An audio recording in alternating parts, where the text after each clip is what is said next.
Hi everyone. Before today's video, I wanted to make a quick announcement about the new VIP Masterclass series that I just started. It features tailor-made videos customized to members' video requests, whether it be on the repertoire piece that they're working on or about a piano technique question in general. If you want to check it out, click on the link below. Now, on to today's video. Hi everyone, this is Josh with Wright Piano TV. Today's episode is exploring an analogy between skiing and dynamics. I was teaching a student a Beethoven sonata the other day, and also another student this Mozart sonata in B flat major. So I'll demonstrate with this Mozart. I have this in front of me. And we were talking about this analogy of snow skiing. In skiing, you can't progress on flat ground unless you're using your poles. I grew up snow skiing a lot, and I don't anymore because of the potential of injury. But when you're skiing, you only have downhill, and there are some places with uphills that you have to gain enough speed in order to make it through the uphill. Similarly, your dynamics always need to have momentum. And this is not a revolutionary concept, but sometimes thinking of a particular analogy seems to help me. So I'm going to come down there, and then I've got to gain speed, or gain momentum, sorry, not speed.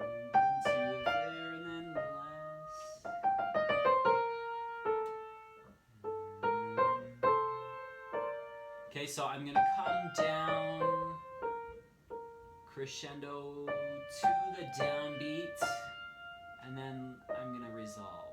And then crescendo to here, and then less, and then to here, and then less. And maybe a little bit more of an advanced concept. A lot of students only explore directional dynamics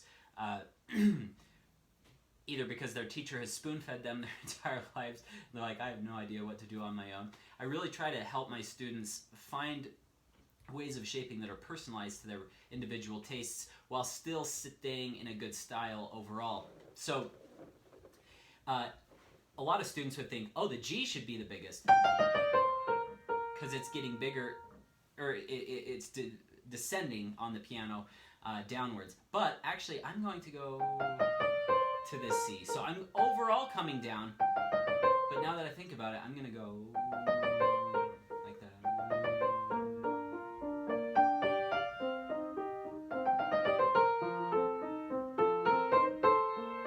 Okay, now that was good on each individual phrase, but it sounded very choppy because I was doing each phrase individualized. That's how I want you to start doing things. I want you to start shaping that way. So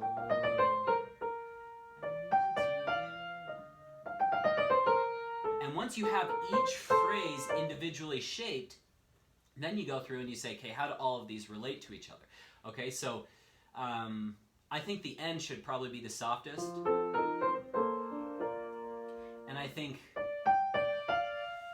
the middle should probably be the biggest. So let's start maybe a little less. Now more. And hey, what do you know? That actually works really nicely into the harmonic progression as well, because we have 1, 2, 5, 7, 1, and the 5, 7 is going to be your, usually in many pieces and many instances, your 5, 7 is your point of greatest tension harmonically. So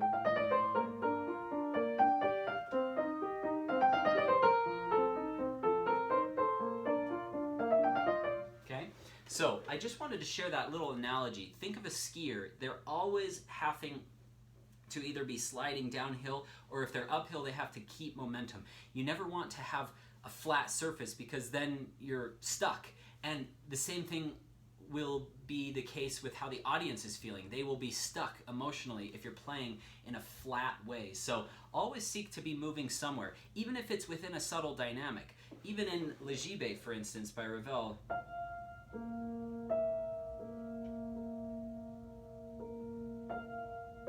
he says I believe he says sans espressione, or probably in French though, I can't remember, it's been many years since I played it, but it was basically colorless, without expression almost. But maybe not colorless, but without expression. Even there I'm going to still express a little bit. I'm still going to have little bits of momentum, because if it's completely flat, it's dead. And that piece is about death, so maybe I'm painting myself into a corner here, but I'm still going to do little resolutions.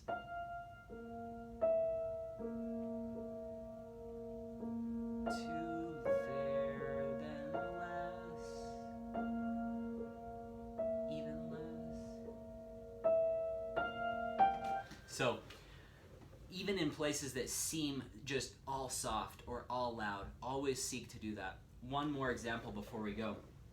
I'm just going to do this slow because it's not sharp right now, but the third Chopin Ballade has this passage. Okay,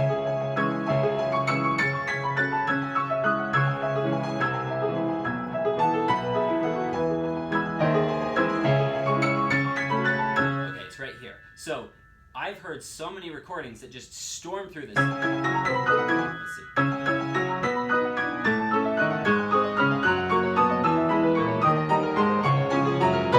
Rather, maybe be a little less so you can regrow. And I think it has a pretty nice effect. You don't have to do it that extreme, but...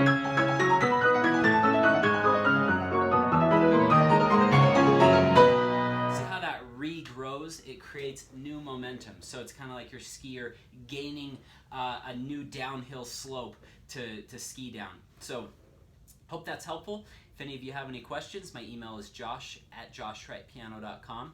Also, thank you all so much for those who have donated to our Christmas CD or to Pro Practice or to this Josh Wright Piano TV series. We are truly grateful. Have a great week. Good luck in your practice sessions.